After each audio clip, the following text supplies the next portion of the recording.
Saya suka menuliskan di dalam buku ini. Nah, ketika saya di perjalanan atau apa, saya suka membaca tulisan-tulisan. Kadang yang saya sendiri sampai lupa, oh ya ternyata saya pernah nulis ini ya gitu. Maka dari itu saya kepingin menulis dan menerbitkan sebuah buku. Ternyata tulisan itu sampai kapanpun dia tidak akan pernah hilang. Ingin dikenal sebagai seorang istri dan ibu yang baik bagi anak-anakku, karena mungkin di luar sana orang-orang mengenalku lewat prestasi, tapi anak-anakku besok akan mengenalku lewat pelukanku. Apa? Boleh di-sharing nggak cerita? Oh boleh. Ya. Jadi ini pengalaman saya pribadi karena saya bercadar pada 2018 itu kan zaman-zaman bomnya waktu itu ya. Oh iya. Bom Iya. teroris. Iya. Gitu.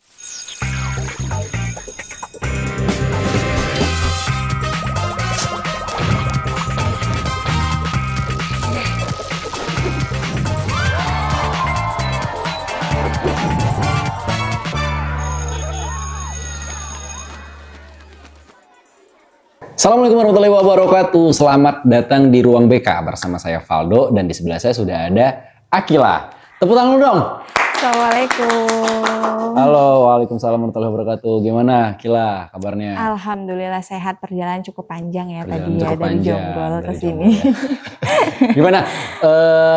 Kila ini adalah seorang teman ya. Kita teman udah lama ya. Iya, kita temenan di sosmed udah lama.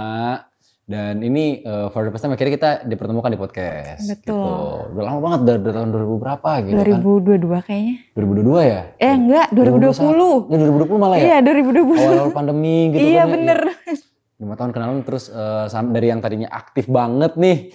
Ya wanita aktif.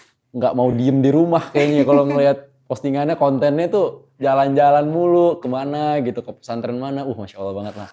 Nggak ada capek sampai sekarang udah berumah tangga. Wah keren banget perjalanan hidup ini. Di rumah aja. Masya Allah banget. Kita nih masih gini-gini aja nih. Belum ada perkembangan gitu. Ini kan juga perkembangan. Iya betul ya. Oke, Gila ini kan seorang konten kreator ya. Konten kreator dakwah bisa dibilang kalau teman-teman cek Instagramnya ya. Di @putri_akila_ramadhani ya. Iya. Itu konten-konten dakwahnya aktif banget teman-teman di situ. Gimana sih awalnya bisa akhirnya punya ini Kila? Punya motivasi untuk saya mau jadi konten kreator dakwah. Oke, konten kreator dakwah. Mungkin awal terjun ke sosial media itu ketika saya udah benar-benar kuliah ya, mendalami kuliah. Memang sebelum saya kuliah pun saya emang udah main sosmed pada saat itu gitu. Jadi sebenarnya kalau diingat lagi cerita balik, saya kan dulu aslinya itu sebelum saya mondok anaknya memang hiperaktif ya, bukan ini lagi benar-benar apa. Dan sebelum saya memutuskan untuk benar-benar berhijab, jadi saya tuh dulunya model. Oh iya? Iya.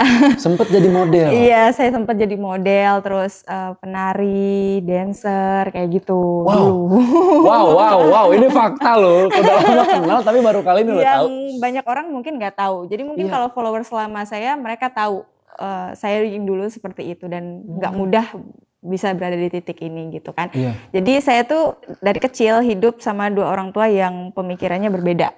Oke. Almarhum abah saya itu akademis, sedangkan ibu saya itu enggak. Oke. Ibu saya itu tamatan SD. Yeah. Nah, tapi almarhum abah saya itu memang akademisi, jadi mendidik saya dengan secara pendidikan dan lain-lain gitu. Yeah. Nah, ibu saya ini walaupun pendidikannya rendah, tapi beliau tuh Masya Allah akhlaknya baik, mendidik saya dengan baik. Yeah. Nah, ketika jadi saya dari kecil itu sama almarhum abah saya sudah disuruh pakai hijab dan lain-lain. Tapi ada di kesempatan ketika saya event, saya lepas jilbab kayak gitu. Masih dan seasoning lah ya. Iya masih gitu kan. Dan ibu saya tuh mendukung, mensupport segala hal yang itu tuh positif gitu kan. Ya nggak apa-apa, cari jalan kamu sendiri gitu. Nah, tapi di satu kesempatan ibu saya tuh selalu bilang kayak gini. Nah, ibu tuh pengen punya anak jadi ustazah.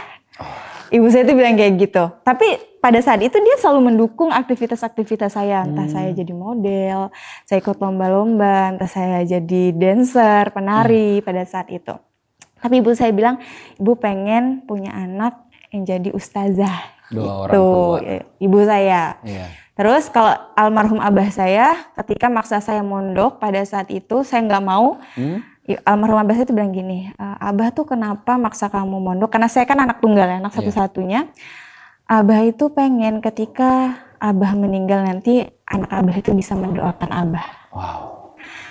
Almarhum abah saya tuh bilang gitu. Iya. Tapi pada saat itu saya masih belum mau mondok, Karena belum ada apa sih mondok gitu. Iya, dan pada saat itu di Kalimantan itu kan termasuk jarang ya. Oh, di Kalimantan? Iya, saya kan asli orang Kalimantan. Hmm. Jadi orang Kalimantan itu khususnya orang Melayu itu termasuk jarang yang mondok seperti itu. Termasuk jarang dan kurang kenal sama pesantren seperti itu. Jadi stigma pesantren kayak pesantren tuh nggak enak, tempat anak-anak buangan, seperti itu stigma itu melekat di masyarakat kita gitu, anak-anak Kalimantan. Iya, daerah Kalimantan itu sendiri. Jadi itu yang bikin saya tuh nggak mau mondok pada saat itu. Oke. Sampailah akhirnya Allah menguji keluarga saya. Ibu saya berpisah sama almarhum, terus ekonomi dan lain-lain. Akhirnya di situ saya dengan kesadaran saya sendiri pengen mondok. Akhirnya. Iya, akhirnya disitulah saya mulai belajar benar-benar istiqomah berhijab. Pelan-pelan dari situ ya? Iya, Oh, pelan-pelan. berarti titik baliknya adalah tadi permasalahan di dalam keluarga. Iya, itu permasalahan. Akhirnya oke, kita hijrah gitu. Iya, betul. Gitu. Ini menarik yang soal tadi terkait masalah modelingnya. Itu masuk ke situ tuh di usia berapa itu sebenarnya? Itu ketika saya SMP. SMP itu udah balik ya. Iya, udah balik. Itu ketika saya SMP kelas 2. Sampai akhirnya memutuskan berhenti dari modeling? Sampai kelas 1 SMA. SMA, oke. Iya, dan dancer loh itu gak nyangka. Bener gak nyangka? Dancer. Itu aliran apa waktu itu di pelajaran break dance atau apa group sih? dance gitu? Yang kalau yang meloncat-loncat ke atas tuh apa namanya? Cheerleaders. Cheerleaders. Oh, sampai lupa sekarang. Sampai lupa. Berarti hijrahnya tuh gak main-main cuy. Sampai lupa. Ya sampai yang, jadi saya tuh bagian yang diangkat-angkat ke atas kayak gitu. Tapi penasaran ini loh, maksudnya di Kalimantan itu kan ada abas kumpul ya? Iya, ya kan? Bukan itu, tapi kan itu Kalimantan Selatan. Kalau saya kan Kalimantan Barat. Oh, nah, Kalimantan Barat tuh biasanya lebih dikenal ke Habib-Habib gitu. Oh, ya oke. Perjalanan akhirnya hijrah masuk pondok dan memutuskan untuk akhirnya bercadar dan berhijab gitu kan. Iya. Hijrah sepenuhnya gitu kan. Iya, betul. Nah, berdakwah di sosial media. Udah berapa lama aktif sekarang? Aktif berarti? Mulai dari 2016. Wah, kita 2016. Udah apa-apanya guys. Jalan kita masih panjang. Dari 2016, dari yang mulai editan saya tuh pakai insut. Pakai insut. Zaman-zaman legend gitu. Pakai insut. Tapi udah belajar Lightroom pada saat itu gitu kan, udah belajar. B612 sempat pakai? Oh, sempat. Semua aplikasi Dapmes, apa semua tuh. Iya, Viva Video. Viva Video, iya bener.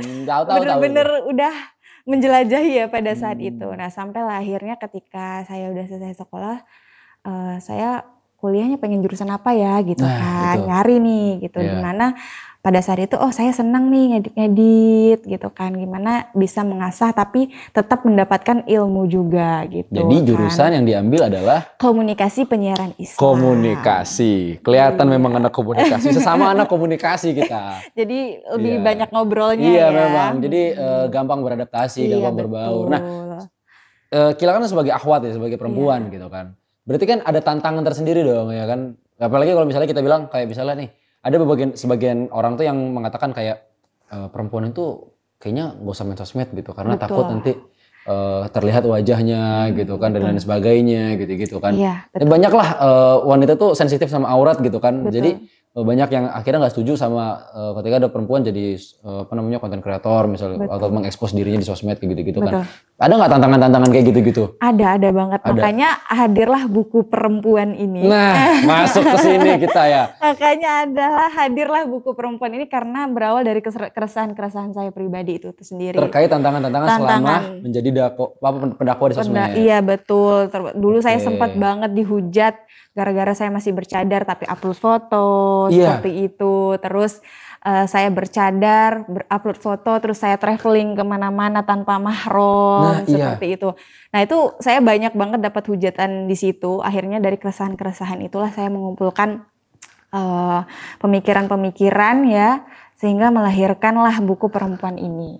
Boleh sebutin nggak yang membekas banget di otak, yang akhirnya ya Allah ini jahat banget orang ngomong kayak begini gitu. Sebenarnya yang paling membekas itu lebih ke kejadian real ya, bukan di sosmed. Boleh di-share nggak? Apa? Boleh di-sharing nggak ceritanya? Oh boleh ya.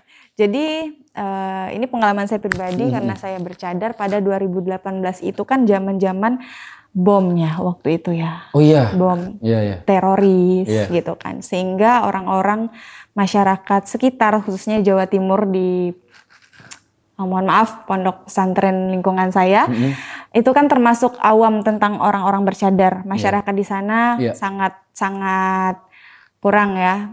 Maksudnya bercadar tuh minim banget, ada tapi minim gitu.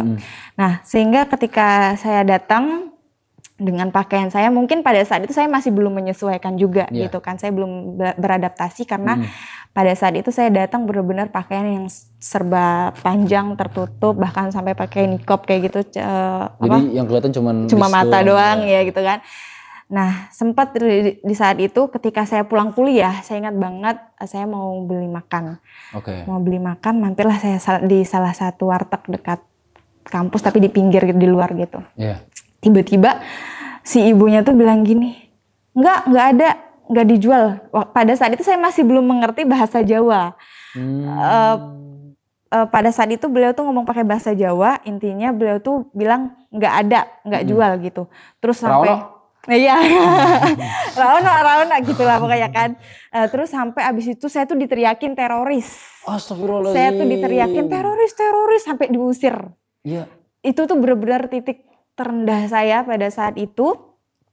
Sampai saya pulang nangis-nangis gitu, saya cerita ke bunyai saya gitu kan, sama bunyai saya kayak ya nggak apa-apa Nduk, beradaptasi ya gitu, disabarin gitu.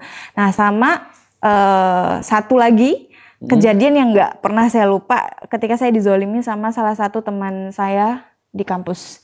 Jadi saya tuh pada saat itu satu-satunya mahasiswi yang bercadar di kampus. Padahal itu kan komunikasi penyiaran Islam ya? Iya. Maksudnya harusnya kan orang-orangnya kan religius gitu kan. kan. Apalagi kita lingkungan benar-benar pesantren gitu kan.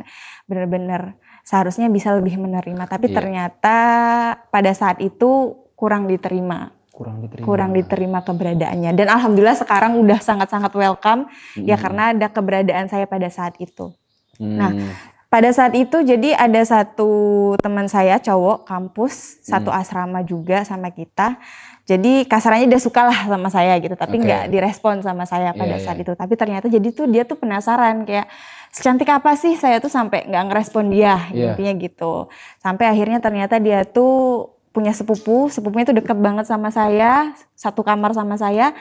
Ketika itu sepupunya tuh ternyata motoin saya diam-diam dan itu posisinya saya nggak pakai jilbab. Ya Allah. Saya nggak pakai jilbab, benar-benar aurat saya terbuka, dikirim ke dia dan nyebar satu kampus. Ya Allah. Dan itu saya 1 minggu nggak kuliah. Astagfirullahaladzim. Karena saya malu, sedih. Masih ingat nggak orang yang mana? Masih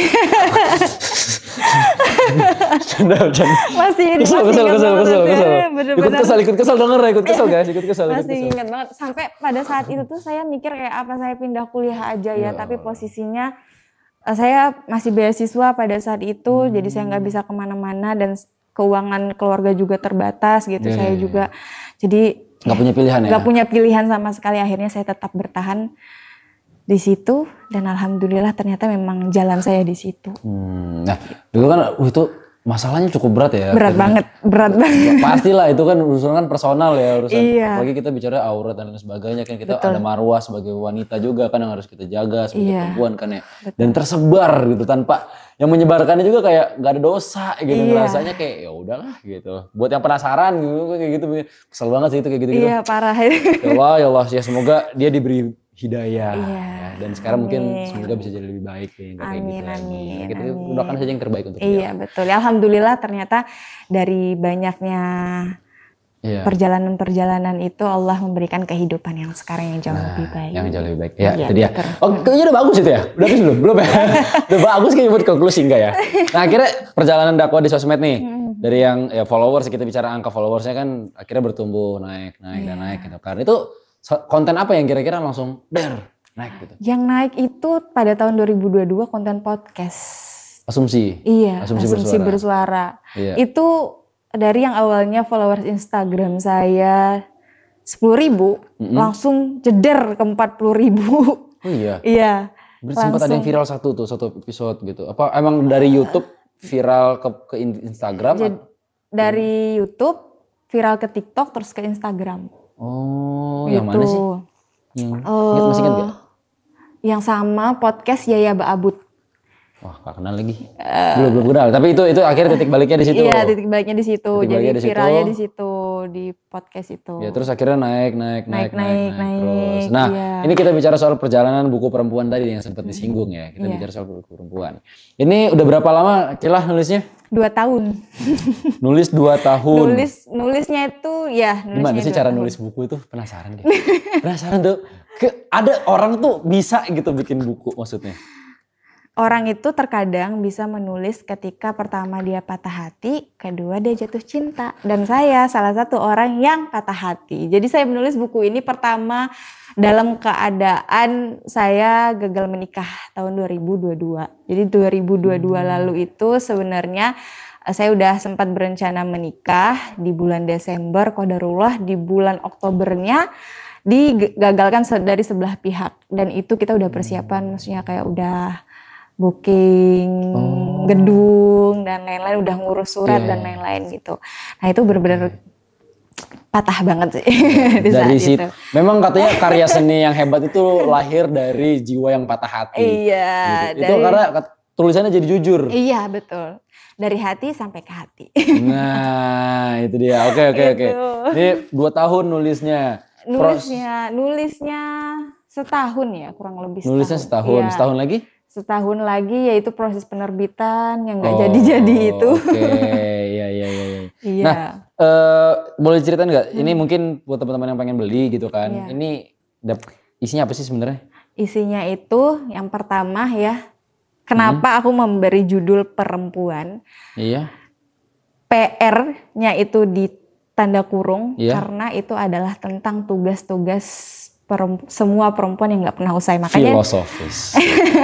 makanya di covernya itu kan ada perempuan yang menggendong bayi, ada perempuan yang bekerja dengan karir gitu. Keresahan-keresahan sebagai seorang perempuan, baik dia berkarir menjadi ibu rumah tangga, apapun itu ya mereka bisa menjalani dengan tanggung jawab mereka sendiri, dengan kenyamanan mereka sendiri, bukan tuntutan masyarakat gitu. Karena kan banyak kita perempuan itu yang merasa kedikte gitu. Oh ternyata perempuan terbaik itu perempuan yang nggak berkarir, perempuan yang menjadi ibu. Oh ternyata hanya menjadi ibu rumah tangga, nggak ada keren-kerennya gitu. Tapi usahakan menjadi perempuan yang tidak didikte oleh masyarakat. Wah keren. Terus kalau kata puannya nih, puan. Iya. ini kan ini dikurung juga kan. Ini kan PR ada artinya kan. Kayaknya puan ada artinya juga nih. Ya puan itu artinya dari perempuan itu sendiri ya. Sebagai puan ya. Iya puan. sebagai puan. Takutnya yang enggak ya. Apa nih? Oke, menarik. Dari proses penerbitan ada editor dan sebagainya. First impression ketika editor ngelihat tulisan ini kira-kira gimana?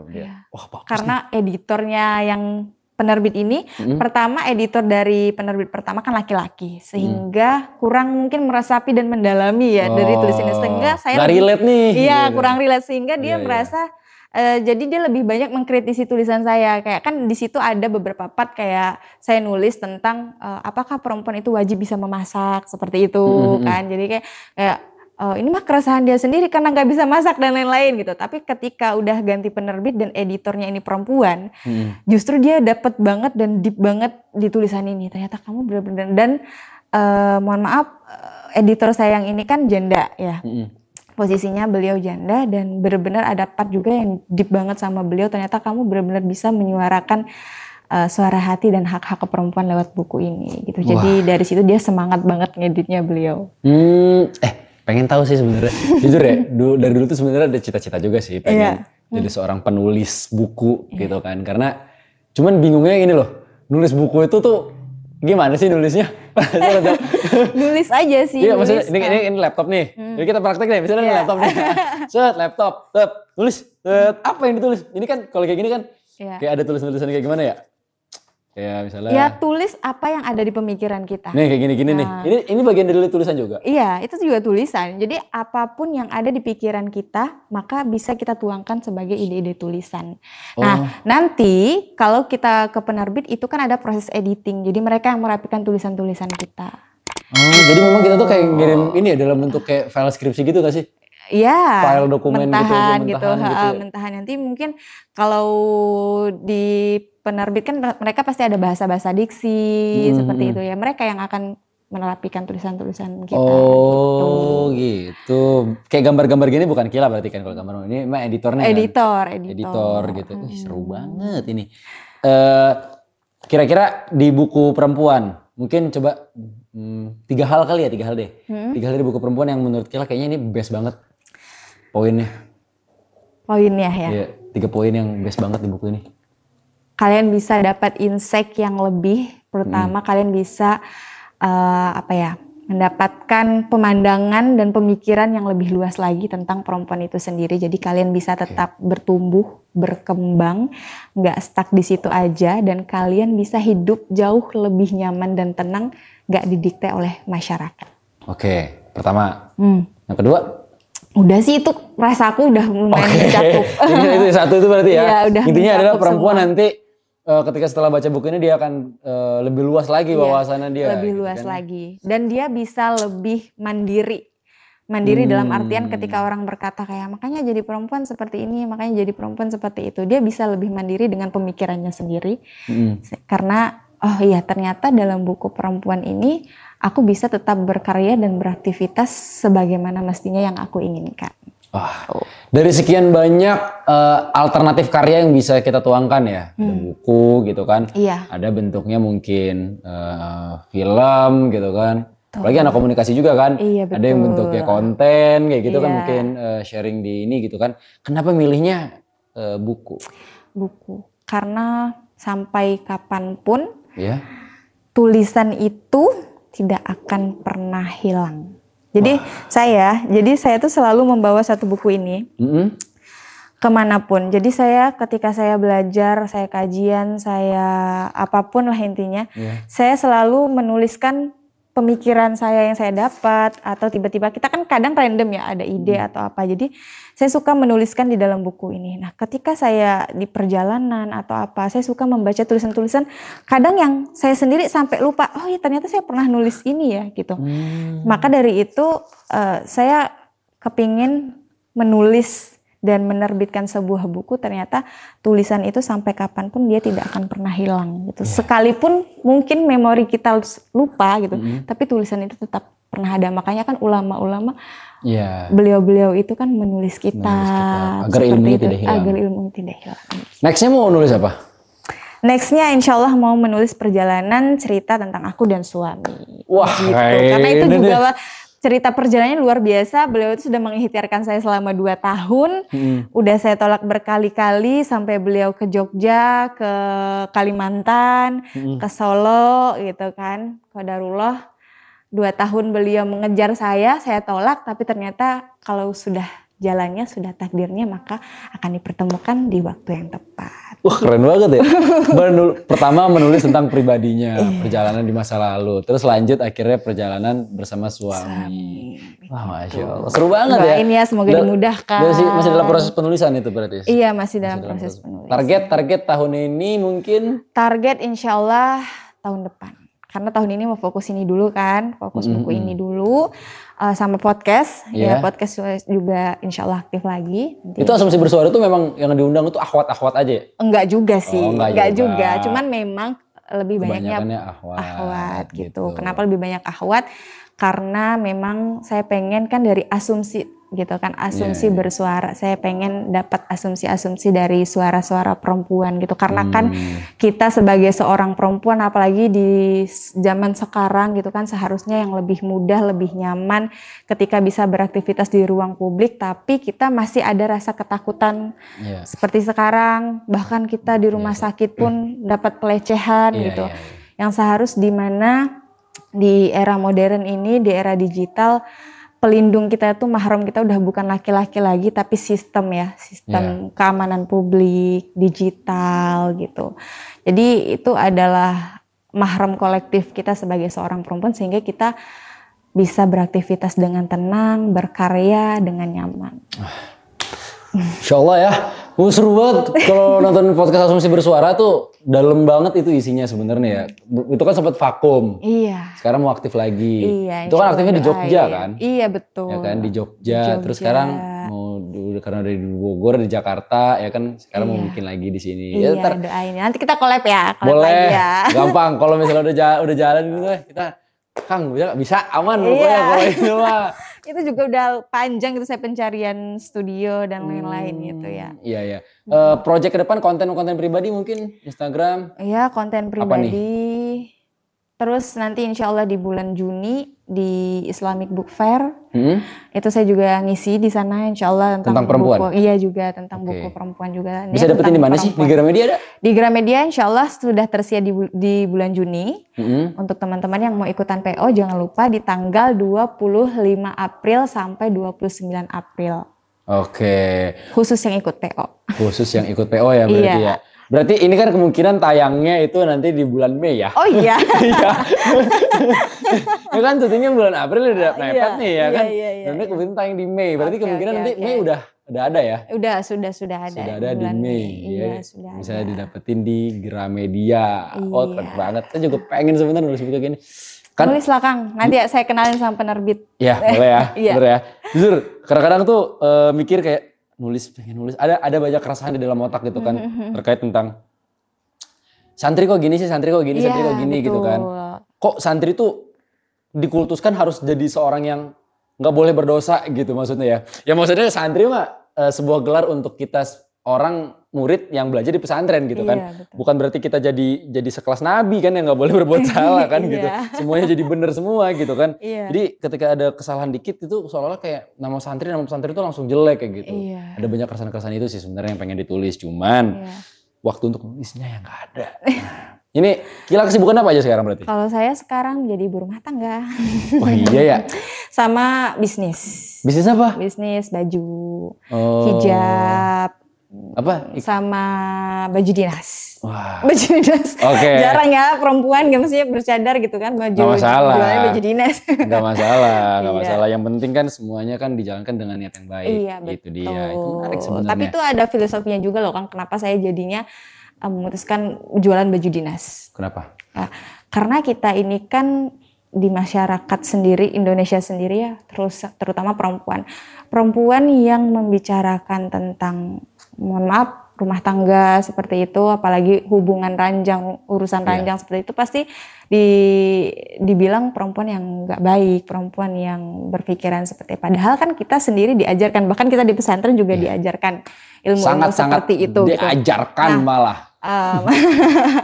Nah makanya saya pribadi berdakwah saya lewat situ.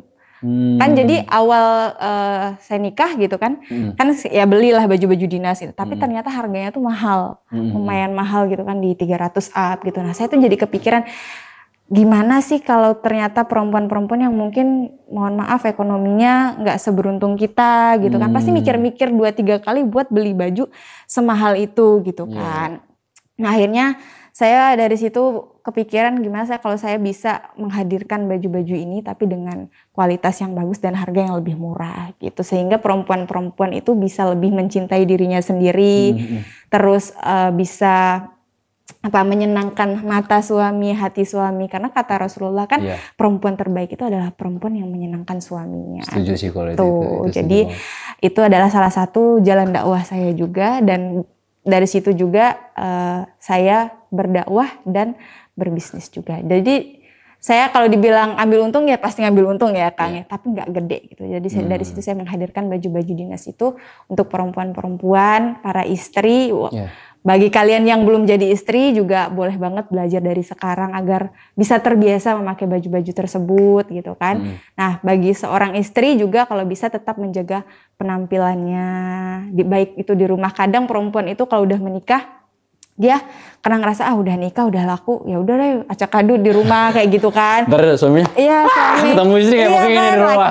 Suaminya udah kerja di luar capek gitu kan, tiba-tiba pulang ke rumah istrinya berantakan, istrinya belum mandi segala macam gitu kan. Tapi usahakanlah jadi perempuan yang menyenangkan suami dengan itu tadi, menjaga diri, kebersihan dan berhias di rumah gitu. Jadi berhias tuh bukan di luar rumah aja tapi di dalam rumah. Ini niatnya apa-apa itu jalannya adalah dakwah dan nilainya untuk perempuan. Oke, tarik benang merahnya adalah bahwa Kila itu memang sangat-sangat sensitif dan peduli sama urusan harga diri perempuan. Betul. Ya kan? Iya, memang di dunia yang sekarang nih kan kita lihat ya. Memang peran perempuan itu seberapa penting sih untuk menyuarakan isu-isu itu? Penting sekali ya di zaman sekarang ini ya. Iya. Kita harus tahu kedudukan kita sebagai seorang perempuan, kemuliaan kita sebagai seorang perempuan gitu. Dan perempuan itu sebenarnya dia boleh saja beraktivitas dimanapun, tapi tetap harus dibarengi dengan yang namanya rasa malu. Nah, terkadang perempuan ini kan kayak, aku mau jadi konten kreator, tapi dia tidak mentamengi diri dia dengan rasa malu tersebut gitu. Nah, tapi rasa malu tersebut juga harus ada porsinya masing-masing sehingga kita bisa menempatkan diri kita gitu. Kita lagi di mana nih gitu ketika kita di ruang publik. Nah, ketika juga perempuan terjun di ranah publik, dia juga harus tahu ya kapasitas dia, kapabilitas dia, sehingga dia tidak terlalu over masuk ke jalan yang nggak seharusnya gitu. Iya. Secara personal berarti Kila pengen dikenal sebagai apa? Di sosmed nih? Di sosmed ya. Kalau aku ingin dikenal sebagai seorang istri dan ibu yang baik. Sederhana itu. Aku nggak pengen dikenal aktivis, aktivis, hak wanita gitu enggak gitu? Enggak. Oh, enggak. Enggak. Aku cukup ingin dikenal sebagai seorang istri dan ibu yang baik bagi anak-anakku. Karena mungkin di luar sana orang-orang mengenalku lewat prestasi, tapi anak-anakku besok akan mengenalku lewat pelukanku. Aduh, itu jadi closing. Cakep banget bro. Udah kali ada mah belum ya? Iya. Belum ya? Dan memang mau setinggi apapun, sekeren apapun karir seorang wanita di luar rumah, dia akan tetap pulang ke rumahnya dan mendapatkan posisi terbaik di hati suami dan anak-anaknya besok. Dan menjadi seorang ibu rumah tangga itu adalah pekerjaan yang sangat amat mulia bagiku. Ini setiap kata-katanya quotes guys. Tim editor enak tuh, ini bagus nih, highlight. Bagus nih, highlight. Oke, Kila. Menjadi sosok inspirasi bagi banyak orang di sosmed, ya kan? Berarti betul. Kila juga pasti punya sosok inspiratif dong. Iya betul. Ya, role model deh, tokoh mungkin tokoh Islam, tokoh wanita muslimah. Iya, siapa betul. Nih? Ya kalau kita belajar Sirah Nabawiyah ya, banyak banget cerita tokoh-tokoh inspiratif perempuan. Ada Ibunda Siti Khadijah, Siti Aisyah, terus Siti Fatimah. Nah kalau saya pribadi, saya yang menjadikan sosok seorang Putri Akila Ramadhani hari ini adalah Ibunda Siti Khadijah, ya dimana beliau itu terkenal dengan akhlaknya yang mulia, kecerdasannya, kebijaksanaannya ya. Beliau tuh Masya Allah sekali, dan beliau juga terkenal saudagar kaya raya yang memiliki salah satu toko elit di Mekah pada saat itu, pada zaman itu. Jadi itu yang membuat saya, menginspirasi saya untuk berbisnis walaupun suami saya memberi nafkah yang lebih dari cukup. Tapi saya tetap ingin mandiri secara finansial karena kita nggak pernah tahu ya dalam kehidupan rumah tangga itu kita akan seperti apa dan diuji seperti apa gitu. Jadi saya tetap ingin ketika kita sedang berada di titik terendah, suami saya di titik terendah, saya ingin bisa nge-backup keluarga saya dengan cara tetap berpenghasilan sendiri gitu. Dan Ibunda Siti Khadijah adalah salah satu sosok yang menginspirasi, yang menjadikan saya sebagai seorang Putri Akila Ramadhani hari ini. Dan Ibunda Siti Khadijah itu juga selain terkenal dengan prestasinya, dengan akhlaknya yang mulia, beliau juga terkenal sebagai seorang istri yang penyayang dan ibu yang baik. Quotes lagi tuh. Setiap kata-katanya bisa jadi statement of closing ya, closing statement ya. Mantep banget. Tapi ada satu quotes dari Kila yang tadi agak sedikit jadi pertanyaan besar di otak saya nih. Apa itu?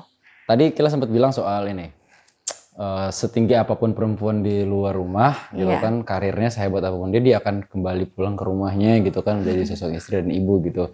Ini kan agak sedikit jarang ya statement ini keluar di mulut seorang wanita yang sekarang tuh mungkin karir gitu kan. Dan apa ya, punya rasa ego yang tinggi terhadap ketika sudah nikah, ya udah sih gue udah karir gue lebih sukses dari lu kayak gitu-gitu. Nah, menanggapi hal-hal kayak gini nih, maksudnya Kila, perempuan-perempuan yang secara perspektif mereka merasa karir dan apa ya, mungkin status hidupnya mereka lebih layak daripada suaminya mungkin gitu kan. Suaminya mungkin yang gajinya mungkin lebih rendah misalnya daripada istrinya gitu kan. Nah, sampai punya nilai kesombongan itu atau egosentris tadi lah kayak gitu.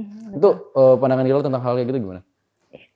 Sebenarnya itu balik ke pribadi masing-masingnya. Kita nggak pernah tahu jalan kehidupan seseorang itu seperti apa sehingga memunculkan pemikiran dia yang seperti itu. Itu pertama. Kedua, perempuan yang memiliki pemikiran balance ya antara duniawi dan ukhrawinya itu kebanyakan, mohon maaf, perempuan yang pasti dia memahami ilmu Islam itu sendiri. Sudah kenal sama agama Islam itu sendiri. Kenapa saya bisa punya pemikiran seperti itu? Karena ya fitrahnya kita sebagai seorang perempuan yang memang dinafkahi begitu ya.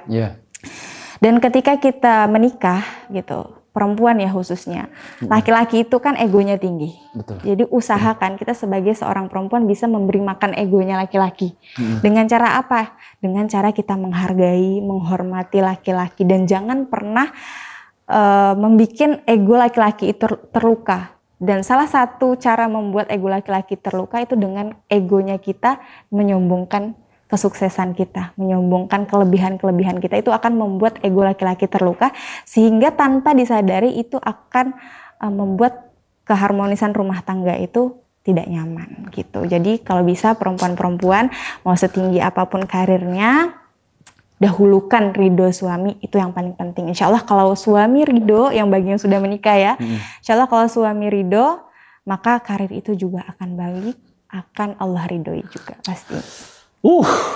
Ini calon istri saya harus denger ini. Nanti kalau udah diambil linknya saya kirimkan gitu ya, biar denger deh. Iya bang, iya bang.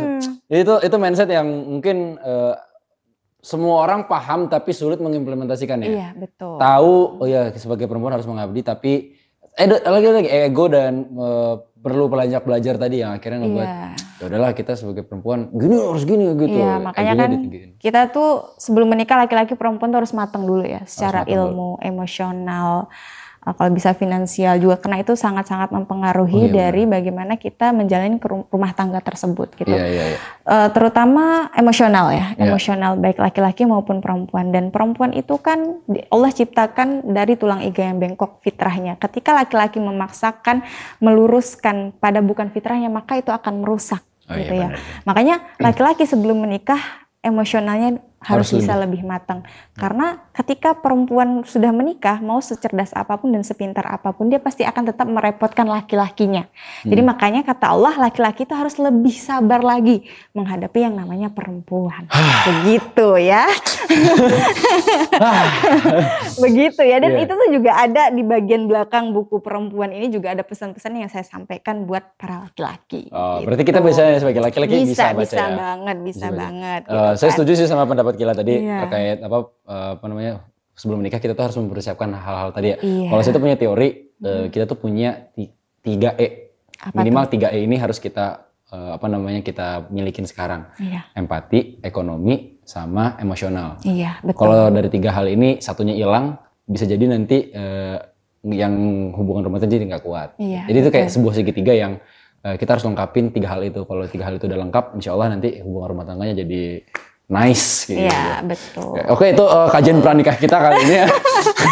Kajian pranikah ya? Kajian pranikah salah ya? Terakhir, mungkin ini karena waktu sudah mau habis, kita minta Kila sedikit kasih pesan nih untuk perempuan-perempuan di luar sana yang mau berkarir mungkin sebagai sosial media spesialis, content creator, atau pengen berbisnis, atau pengen jadi rumah tangga, apapun. Aku ada nyatet ya, biar kayak deep gitu ya. Ini dia. Deep gitu ini ya. Oke. Untuk kalian perempuan-perempuan yang sedang bertumbuh, jangan takut tumbuh, pelan-pelan. Tidak semua bunga mekar bersamaan. Kamu punya waktumu sendiri. Dan untuk kamu perempuan yang sedang mencari arah, kamu gak harus tahu segalanya hari ini. Tapi jangan pernah berhenti jadi versi terbaik dari dirimu sedikit demi sedikit. Untuk kamu perempuan yang merasa tidak cukup, kamu tidak harus sempurna untuk layak dicintai. Cukup jadi dirimu sendiri yang terus belajar dan berusaha. Dan untuk kamu yang sedang lelah berjuang, kamu boleh kok istirahat. Tapi jangan menyerah, dunia butuh perempuan sekuat kamu yang lembut tapi tetap bertahan. Wahai perempuan muda, jangan biarkan dunia mendikte siapa kamu, tapi kenali dirimu, cintai prosesmu, dan banggalah jadi dirimu sendiri. Kamu diciptakan dengan alasan, bukan kebetulan. Keren banget, keren banget. Wow. Nangis gak salah dan dari Siko mau nangis deh. Semoga podcast ini bisa lebih bermanfaat lagi, lebih luas lagi jangkauannya. Semoga bisa lebih mengundang banyak pemateri yang lebih keren. Terima kasih ya Kang Valdo sudah memberikan saya kesempatan pada hari ini. Ini kita yang makasih banyak loh, ini sumpah ini kita yang bilang makasih banyak sama Kila karena udah mau jauh-jauh datang dari Jonggol ke sini gitu kan. Terus untuk memberikan sebuah ilmu dan insight. Pesan-pesan Kila tadi itu jujur itu ngena banget ke saya karena langsung ngegambarin sosok ibu. Jadi kayak pesan-pesan itu kayak representatifnya ke ibu itu dapat banget gitu kayak keren banget sumpah. Oke deh teman-teman. Nah, saya udah kayak ini dapat ini Oke deh ya, kita tutup aja obrolan kita ya dengan sebuah pertanyaan untuk netizen di rumah. Menurut kalian peran perempuan itu peran penting perempuan di zaman sekarang itu kayak gimana sih? Kita diskusi sehat di kolom komentar kayak biasa. Terima kasih Kila sudah menyempatkan waktunya ngobrol ke podcast kita. Semoga video ini bisa bermanfaat buat teman-teman yang nonton. Jangan lupa like, comment, subscribe dan jangan lupa juga teman-teman yang mau beli bukunya nanti bisa ke Gramedia atau di penerbit Wahyu Kalbu. Itu dia. Sip. Terima kasih. Assalamualaikum warahmatullahi wabarakatuh.